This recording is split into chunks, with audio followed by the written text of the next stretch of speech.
여호와의 말씀을 마음에 두지 아니하는 사람은 그의 종들과 가축을 들에 그대로 두었더라. 아멘.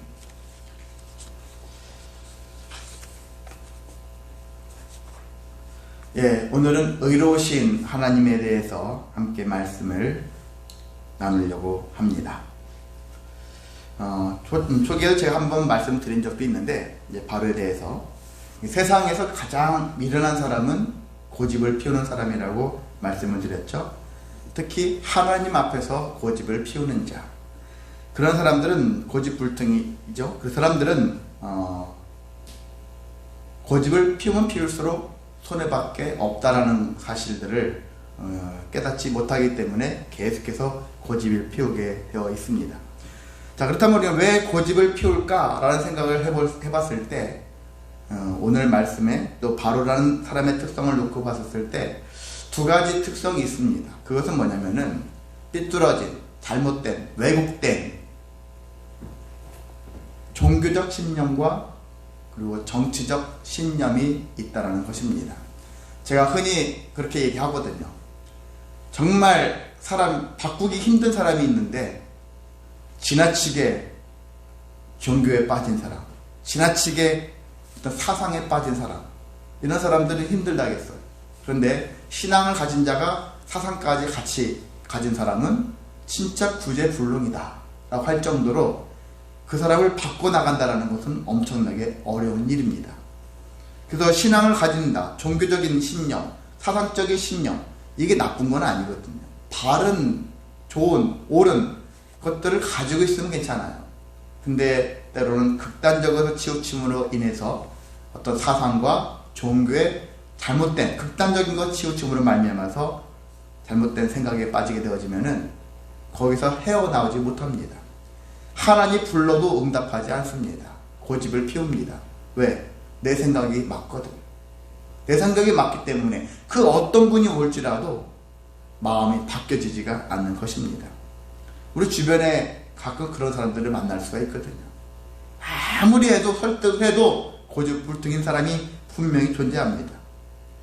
제대로 된 사상과 제대로 된 종교관이 있으면 괜찮은데 그렇지 못한 사람들, 이런 사람들, 바로가 바로 그와 같은 사람인 것이죠. 바로에게는 사상적인 것과 종교적인 것들이 아주 꽉 옳지 않은 것들로 꽉 쩔어 있는 사람이에요. 그런 마음을 가지고 살다 보니까 하나님이 나타났다 할지라도, 하나님이 역사할지라도 반응을 보이지 않고 순간순간 위기만 모면하려고 하는 그런 마음가짐을 가지고 있는 것이 바로의 모습이었다는 것입니다. 반면에 모세를 생각해 보세요. 모세는 어떤 사람이었을까? 모세도 처음에는 그런 종류의 사람이었어요. 그 출신이기도 하고, 바로 궁궐에서 40년 동안 이러한 사상과 또 종교적인 그런 부분들이 쩔어있던 사람이에요. 그런데 40년 동안 양치기를 하면서 어떤 사람이 그랬죠? 모세가 제일 많이 들었던 소리는 양의 울음소리였을 뿐이다. 그런 얘기 할 정도로 고독 속에서 모든 것 다 빠져나가요. 그리고 하나님의 부르심을 잊고 이제 자기의 종교적, 사상적인 그런 신념을 버리게 되어지고 하나님의 것으로 채워가기 시작했던 사람이 모세였다는 것입니다. 그래서 모세는 점점 내 것이 사라져가고 하나님의 뜻으로 세워져가는 인물이었다는 것입니다. 우리 모두는 그런 과정을 지녀야 합니다. 사람들이 알게 모르게 태어나면서 그 문화 속에, 그 종교적인 어떤 세계관 속에서 살아가게 되어지는데, 하나님을 만났다면은 그 모든 것들이 다 빠져나가기 시작해야 돼요. 빠져나가고 또 빠져나간 끝에 하나님의 말씀만이, 하나님의 뜻만이, 하나님의 마음만이 느껴질 수 있는 모습으로 우리가 바뀌어져야 한다는 것입니다. 그것이 안 이루어지면은 우리는 세상 사람과 똑같아요. 오히려 위선을 떠는 그런 모습으로 살아가는 존재에 지나지 않습니다. 더 지탄받을 수밖에 없는 그런 모습을 사는 것입니다. 그래서 하나님을 제대로 믿으려면은 세상의 모든 허물, 때를 다 벗으려고 날마다 몸부림쳐야 하는 것입니다. 자, 그래서 모세는 어떤 것을 알게 되어지냐면은 점점점 하나님의 거룩함을 알게 되어지잖아요. 이게 10가지 재앙 사건을 통해서 하나님이 요구한 사항이 있고요. 목적하는 게 있죠. 재앙을 왜 내렸을까? 내가 누구인지를 너희에게 알게 하기 위해서 재앙을 내린다. 오늘 본문에도 그런 말씀이 있잖아요. 내가 누구인지, 하나님이 어떤 분인지, 하나님이 얼마나 위대하신 분인지를 깨닫게 하기 위해서 재앙을 내린다고 하잖아요. 그 재앙을 내리시는 하나님을 통해서 모세는 먼저 거룩하신 하나님을 발견해요. 전능하신 하나님 발견하면서 오늘 본문에는 바로의 고백이기도 하지만 의로우신 하나님을 모세는 알고 있다는 것입니다. 하나님께서는 그래서 제가 말씀을 계속 하다 보니까 발견하게 된 거, 하나님의 두 성품이 뭐라고 되어 있었죠? 네, 공의와 사랑이라고 했죠. 대표적인 성품이 공의와 사랑이에요. 제가 어떤 전도사님 목사 안수 시치를 받는 분한테 두 가지 성품, 대표적인 성품 뭘까요? 라고 질문을 해봤는데 대답을 잘 못합니다. 그냥 이것저것 아무거나 막 갖다가 우리가 흔히 많이 들어왔던 것들, 거룩하신 하나님, 사랑이 많으신 하나님, 전능하신 하나님, 그냥 많이 들어왔던 것들을 그냥 하는 거예요. 근데 제가 앞에다가 전제를 달았거든요. 구속사 입장에서, 구원이라는 입장에서 봤었을 때 가장 관련된 성품에서 제일 중요한 두 가지 성품을 뭐냐? 그렇게 했을 때도 사람들이 참 답변하는 것을 힘들어하더라. 우리는 알아야 되거든요. 하나님의 가장 중요한 성품, 우리와 관계된, 구원과 관계된 가장 중요한 두 가지 성품, 공의와 사랑이라는 것. 공의, 의가 해결받아야지 사랑이 있을 수 있다는 거예요. 의가 해결받지 않은 상태에서는 사랑이라는 것은 있을 수가 없는 거예요. 하나님의 법칙은, 하나님의 뜻은 의가 해결된 다음에야 사랑을 주시거든요. 하나님도 우리한테 사랑을 무조건 주고 싶어요. 그런데 우리 안에 불의가 있기 때문에, 죄라는 불의가 있기 때문에 주시고 싶어도 못 주시는 거예요. 그러면 우리의 그 잘못된 그것을 제거한 다음에 사랑을 주시는 것이죠. 그래서 보내신 것이 예수님이시고, 예수님 믿는 자들에게 의가 해결되어지고 그리고 사랑으로 덧입혀진다는 것이 신앙의 원리거든요. 이 부분을 우리가 안다면은 하나님이 어떤 분이시다라는 것들을 알고 거기에 맞춰서 우리가 인생을 살아갈 수 있거든요. 그럼에도 불구하고 우리는 잘 있습니다. 교회 문 밖에만 나가면 금방 잊고서 세상 사람들하고 똑같은 생각을 가지고 살아요. 오히려 더 악랄하게 살 수도 있어요. 자만하며 살 수도 있어요. 나는 구원받은 백성이다 라는 마음을 가지고 살아가면서 세상 사람들을 멸시하고 깜보면서 더 악랄하게 악한 일들을 주저하지 않는 그런 사람들도 존재합니다. 그것이야말로 참으로 오늘날 기독교가 안타까운 거죠. 세상 사람들한테 욕 얻어먹는 그러한 비결들을 참 잘 알고 있어요. 그럼에도 불구하고 근절하려고 하지 않고 계속해서 욕먹는데 힘쓰고 있는 것이 요즘의 사람들의 모습이기도 합니다. 그래서 우리는 명확하게 살아야 되는 거예요.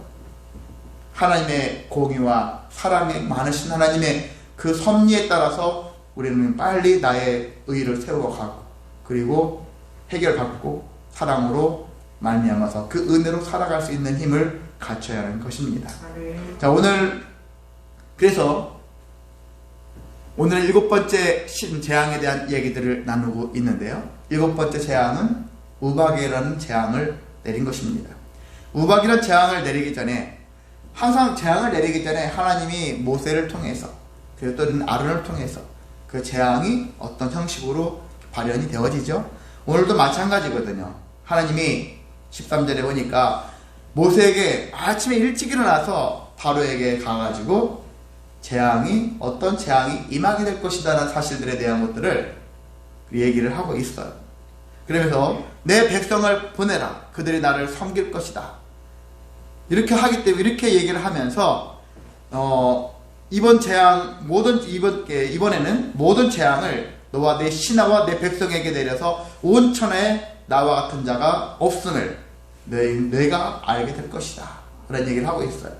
재앙이 내리는 목적을 계속 재앙을 내리는 가운데 계속 하나님이 모세를 통해서 우리에게 알려주고 있습니다.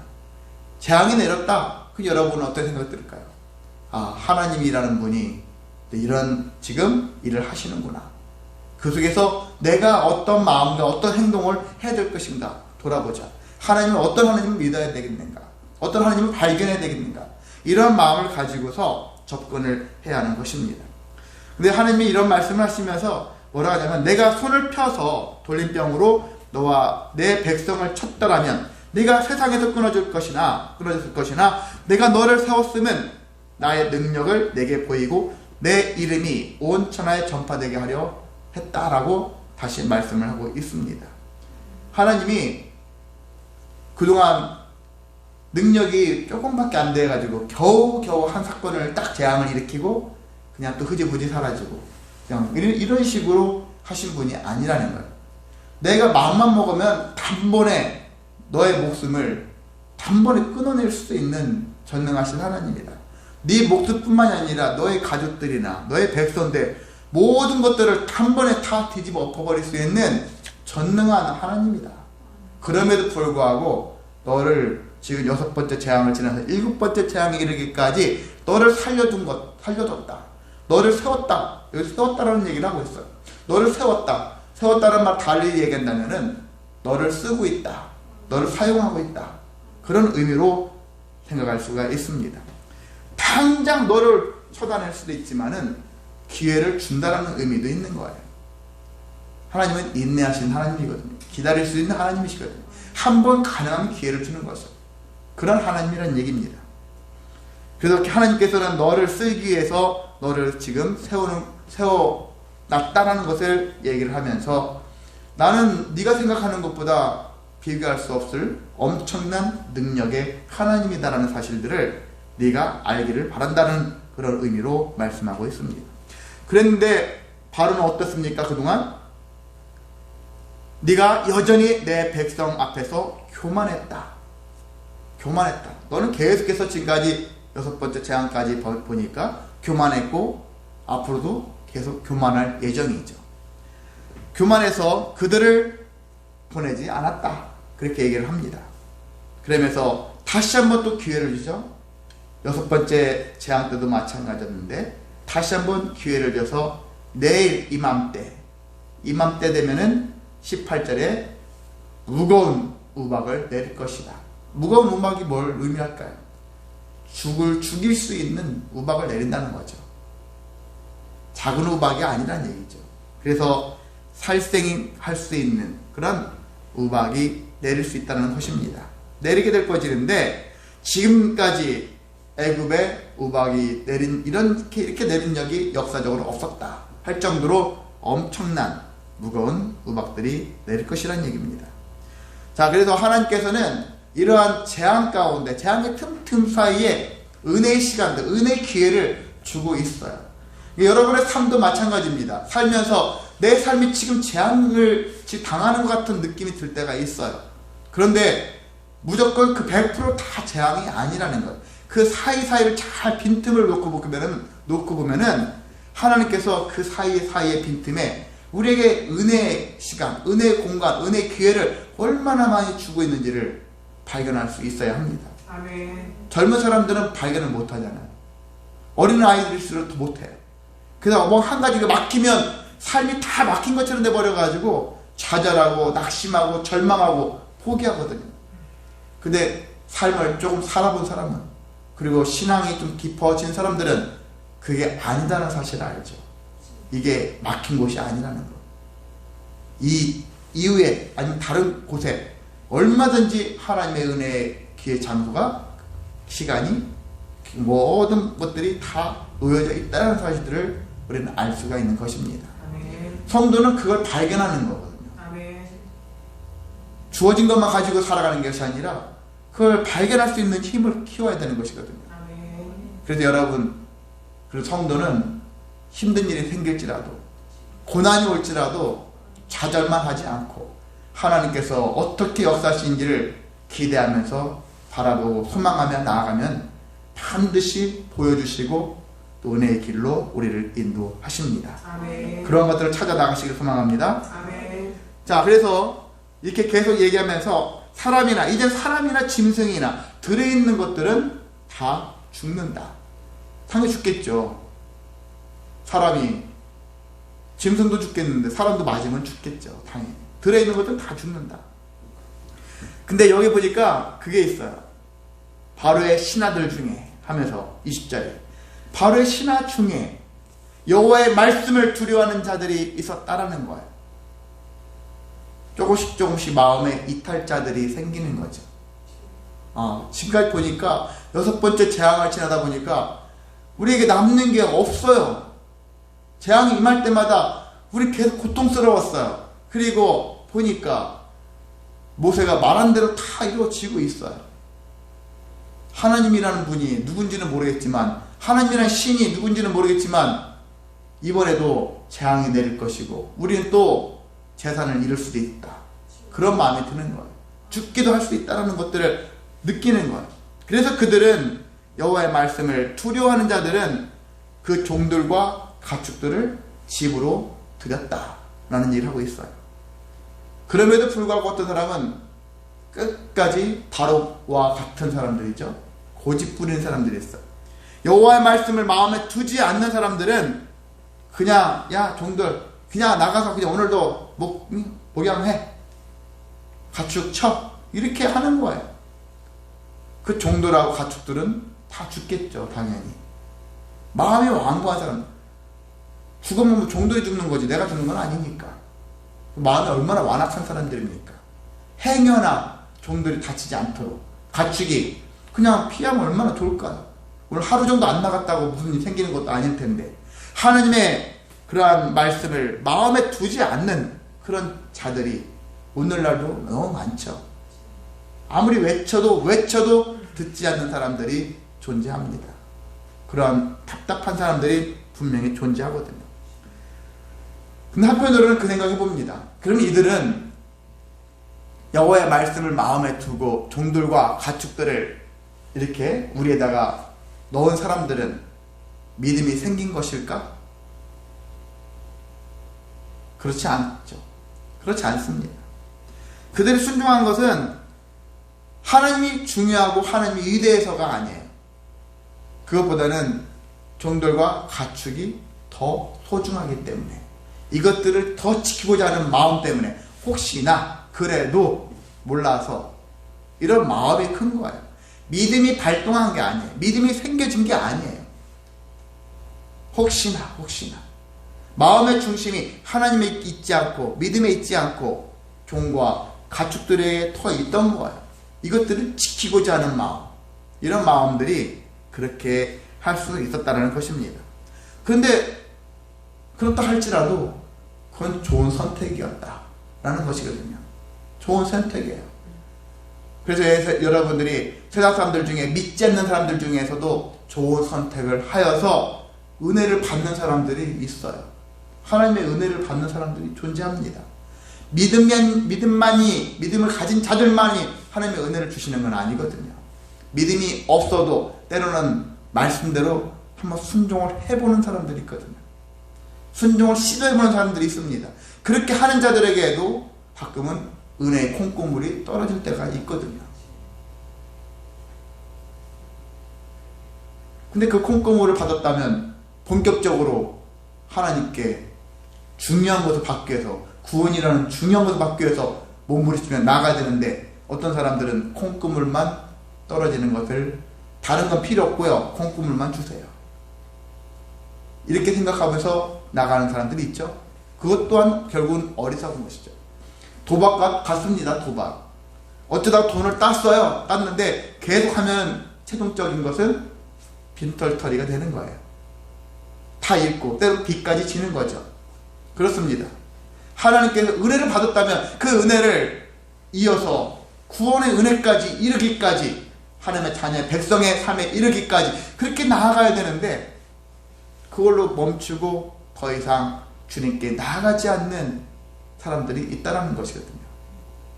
어떤 사람, 예를 든다면 아파서 죽어가지고 죽을 병에 걸렸는데, 암에 걸렸는데 하나님께서 고쳐주셨음에도 불구하고 고쳐주셨을 때는 당장에 막 교회 나가서 열심히 성도로서 살아갈 줄 알았는데 안 나가는 사람들 있잖아요.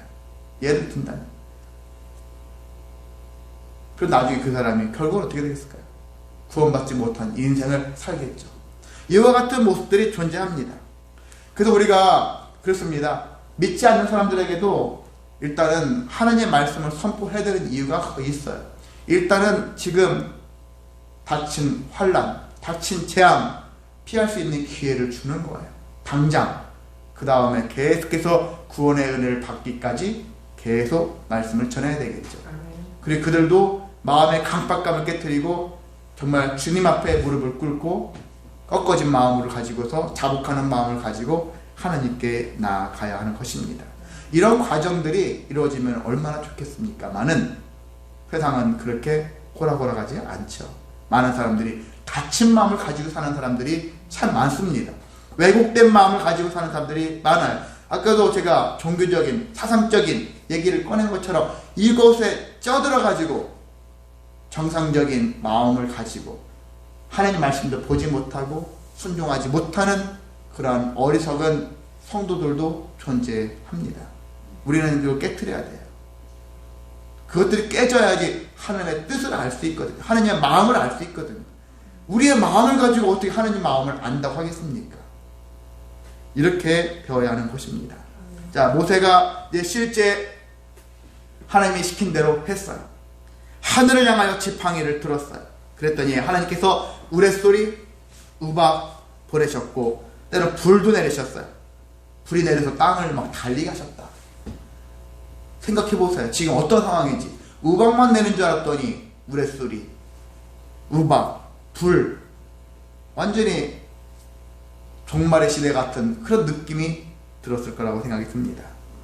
자, 그것이 그냥 내려와가지고 이쁘게만 달린 것이냐, 이쁘게만 내린 것이냐? 그렇지 않고 여기 보면 불덩이가 섞여서 심히 맹렬하여 사람과 짐승과 밭의 모든 채소, 모든 나무를 다 꺾어버렸다. 단 예외조항 고센 땅, 이스라엘 사람들이 머물렀던 살고 있던 고센 땅은 예외다 라는 것이죠. 그게 특별한 거예요. 모든 땅을 다 고센 땅도 다 내려오고 다 해를 당하게 만들었다면 이쪽이나 저쪽이나 다 안 믿었을 거예요. 그냥 자연의 일부라고 생각이 들었을 거예요. 그냥 특이한 현상일 거예요. 기상이변일 거예요. 그냥 그걸로만 치부하고서 우연으로 치부했을 것인데 고센 땅만 제외하고 재앙을 내리신 하나님, 그런 하나님이라는 것이죠. 자, 이런 일들이 발생하니까 이제 바로가 더 많이 전부 다 마음이 뜨끔해졌어요. 왜냐하면 전에는 주를 괴롭힘을 하겠잖아요. 괴롭힘. 물론 여기 5번째 가축이 죽는 일이 있었지만은 그때는 사람이 죽고 뭐 재산상의 피해가 그렇게 크지는 않았단 말이죠. 그런데 지금은 엄청난 재산상의 피해가 발생을 한 거예요. 실제적으로 여러 가지 힘든 일들이 발생했습니다. 그럴 때 바로가 뭐라고 얘기합니까? 27절에 이번은 내가 범죄했다 라고 얘기합니다. 뭘 범죄했을까요? 범죄한 종류가 다양하겠지만 가장 큰 범죄, 하나님 앞에서 가장 큰 범죄는 교만이에요. 하나님 없어도 됩니다. 아담과 하와의 가장 큰 범죄잖아요. 그게 제일 대표적인 범죄지 않습니까? 최초의 범죄가 뭐죠? 하나님을 기망하는 거거든요. 하나님 당신 필요 없습니다. 우리끼리 잘 할 수 있습니다. 우리도 똑똑하거든요. 우리도 한 머리 있거든요. 당신 없어도 됩니다. 이런 마음을 가지고 있는 거잖아요. 가장 큰 교만. 이번엔 내가 범죄했다. 내가 좀 교만했어. 이와 같은 고백이었을 수 있다는 얘기죠. 그러면서 희한하게 고백을 하죠. 여호와는 의로우시고 나와 나의 백성은 악하다. 의와 죄는요 밀접한 관계예요. 의로 저 사람 의로운 사람이야 라는 얘기는 죄를 짓지 않는 사람이라는 얘기거든요. 죄가 해결된 사람이거든요. 그래서 우리가 죄인이냐 아니면 반대가 의인이잖아요. 성도는 의인이라고 하지 않습니까? 왜? 죄 문제가 해결됐으니까. 그래서 의롭다 라고 얘기를 하고 있는 것입니다. 그래서 하나님께서는 우리를 의롭게 만드시는 분이구나. 하나님 자신이 거룩하신 분이면서 의로우신 분이기 때문에 우리에게 요구하는 게 너희도 거룩해라. 너희도 의로워져라. 그걸 요구하는 거예요. 의로워하셔라. 그렇게 얘기를 합니다. 제가 성도들의 3대 행할 일들을 말씀드렸지 않습니까? 믿는 일, 하나님을 믿는 일, 그리고 의롭게 되는 일, 그리고 선한 일을 하는 것. 굳이 한 가지를 빼라 하면은 선한 일을 빼도 돼요. 적어도 하나님에 대해 하나님을 믿는 것은 포기하지 말아야죠. 내 죄 문제를 해결받아야죠. 의롭게 되어야 되죠. 이 두 가지만큼은 절대로 가지고 가야 될 것이고, 근데 우리가 성도로서 살아갈 때 두 가지만 가지고 살 수는 없는 거거든요. 뭐가요?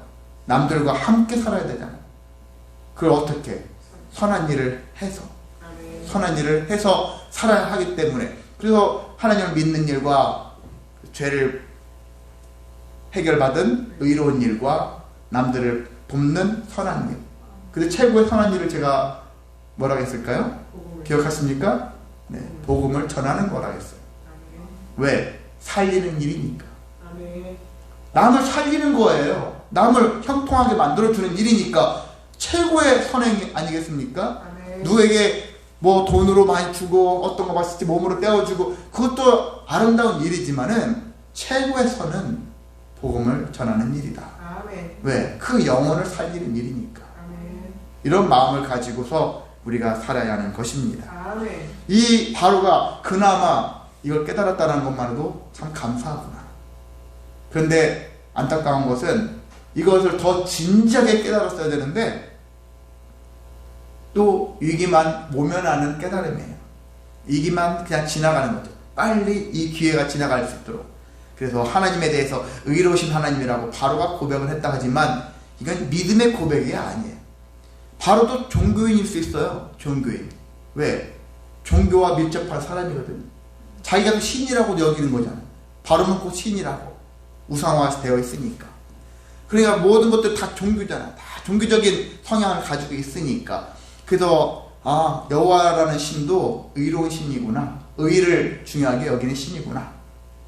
그렇게 고백을 할 수 있었다는 것이거든요. 진짜 믿음의 고백은 아니었다. 그 남들보다 일반 어리석은 사람보다는 그래도 마음으로서 좀 깨달은 바는 있다라는 얘기죠. 우리가 그런 것들을 생각이 들었을 때 그 분별할 줄 알아야 되는 거예요. 어떤 사람들이 말은 아주 유창하게 거창하게 고귀하게 막 하는 것 같아. 근데 저게 정말 믿어서 하는 얘기인가? 그냥 지식으로 알고 있어서 하는 것인가? 그런 것조차도 우리는 분별할 줄 알아야 합니다. 세상에 똑똑한 사람들 많아요. 교회 안 다니는데 우리보다 말씀을 더 잘하는 사람들이 얼마나 많은지 모르겠습니다. 때는 부끄럽죠. 근데 정말 그들이 믿음의 바탕에서 말씀을 알았다면 감사한 일이지만은 그런 마음이 아니라 자기 지식 자랑이나 말씀을 비판하려고 알려고 하는 사람들도 많다라는 것들을 우리가 때로는 알아야 하는 것입니다. 자, 그래서 바로는 결국은 회개하지 않았어요. 하나님을 고백했어요. 의로우신 하나님이구나. 그동안에는 하나님에 대해서 계속 알려주려고 했잖아요. 하나님 어떤 분이지? 근데 처음으로 바로가 하나님은 의로우신 분인 거 내가 알겠어. 바로가 먼저 고백을 하는 그 희한한 장면들이 나왔는데, 근데 이것이 믿음까지 이어져서 의롭고 공의로우신 하나님, 그리고 사랑 많으신 하나님까지 이어졌다면 얼마나 좋았을까. 그것이 참 안타까웠다는 사실입니다. 그래서 모세가 계속해서 얘기합니다. 29절에 보니까 세상이 여호와께 속한 줄을 왕이 이제 알게 될 것이다 라는 얘기를 해요. 그동안 세상은 바로에게 속한다고 생각이 드는 것이죠.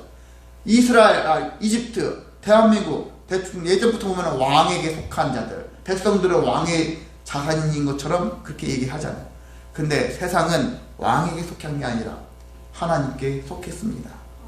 전쟁도 하나님께 속했는데, 사랑도 하나님께 속했고, 모든 게 다 하나님께 속해 있는 거거든요. 그런 것을 알아야 되는 것이죠. 여러분이 갖고 있는 재산도 누구 거예요? 하나님께 것이고 하나님께 속한 것이다라는, 나 자신도 하나님께 속했다라는 것들을 아는 것이 신앙의 근본이고 출발선이에요. 그래야지 내가 하나님을 섬길 수 있는 바탕이 되지 않겠습니까? 그런 자세가 우리에게 있기를 소망합니다. 그런데 왕과 신하들은 아직도 하나님을 두려워하지 않는다. 두려워하지 않는다. 믿음이 없는 거예요.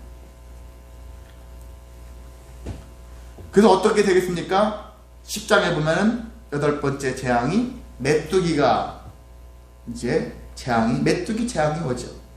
메뚜기 재앙이 오는 의미는 뭐냐면 우박으로 해가지고 우박 지금 내렸을 때 보리가 나왔는가 봐요. 보리 이삭이 나온 상태였는가 봐요. 또 삼도 꽃이 피었던 상태인가 봐요.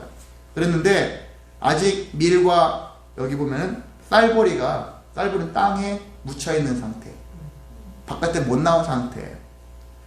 근데 시간이 우리가 재앙 내리잖아요. 재앙 내리면 오늘 재앙 내리면 다음 주에 내리고 또 다음 주에 내리고 그런 개념이 아니에요. 한번 재앙이 이게 10가지 재앙이 몇 년에 걸쳐서 내리는 그 과정이라고 생각하시면 될 것 같아요. 한번 내리고 나서 몇 개월 후에 생겨지는 현상이에요. 단기간에 10개가 막 며칠 이어가지고 계속 연달아서 내리는 그런 과정이 아닌 것이거든요. 자, 이런 가운데 보리와 삼은 다 우박으로 인해서 끝났어요. 농사가 끝났어요. 농사 지을 수가 없어요. 근데 아직 땅속에 있는 밀과 쌀보리는 안전했어요. 그런데 메뚜기, 이것들이 자랐을 때 메뚜기 때가 와가지고 그나마 나머지까지를 다 우박의 피해를 피했던 것들을 다 싹쓸이 하는 것입니다. 그런 재앙들이 계속 내리는 것이거든요. 자, 이런 과정에 있음에도 불구하고 재앙이 끝나게 되어지면 바로의 마음은 다시 한번 완악해진다. 고집불통이 된다. 교만이 다시 판을 친다라는 이야기입니다.